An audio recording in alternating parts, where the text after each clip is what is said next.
بسم اللہ الرحمن الرحیم. Paragraph number 10.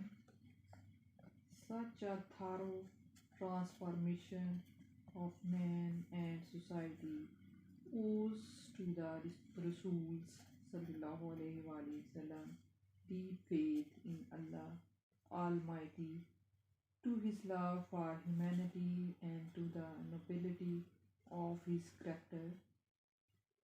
ایسی سچ اے تھارو ٹرانسفارمیشن، ایسی مکمل تبدیلی آف مین اینڈ سوسائٹی، انسان اور معاشرے کی، رسول پاک صلی اللہ علیہ وسلم کے اللہ تعالیٰ پر پختہ ایمان، انسانیت سے آپ کی محبت، to his love for humanity, انسانیت سے آپ کی محبت، and to the nobility of his character, اور آپ کے کردار کی اعلیٰ ضبطی کی مرہون منت ہے.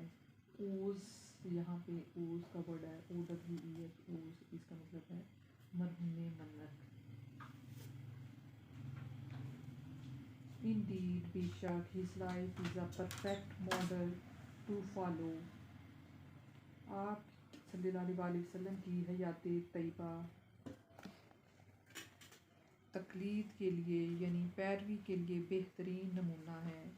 In reply to a question about the life of the Rasul صلی اللہ علیہ وسلم, حضرت عائشہ said, رسول پاک صلی اللہ علیہ وسلم کی حیات طیبہ کے بارے میں ایک سوال کے جواب میں حضرت عائشہ رضی اللہ تعالیٰ عنہ فرماتی ہیں, His morals and character are an embodiment of the Holy Quran.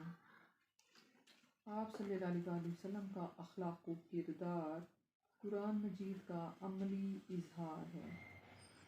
The final word، ختمی الفاظ about the savior of mankind in the Holy Quran is بنی نوع انسان کے نجات دہندہ، سیویئر نجات دہندہ، یعنی حضور پاک صلی اللہ علیہ وسلم کے بارے میں حتمی الفاظ قرآن پاک یوں بیان کرتا ہے، او نبی، اے نبی، surely، بے شک، we have sent you as a witness، ہم نے آپ کو گواہی دینے والا، and as a bearer of good news، اور خوشخبری سنانے والا، and as a warner، اور ڈرانے والا بنا کر بھیجا ہے، and as the one inviting to Allah by his permission، and as a light giving torch، اور اللہ کی اجازت سے اس کی طرف دعوت دینے والا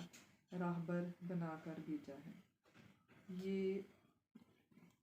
مکمل ہو گیا ہے آپ کا یہ پورا چیپٹر پہلا.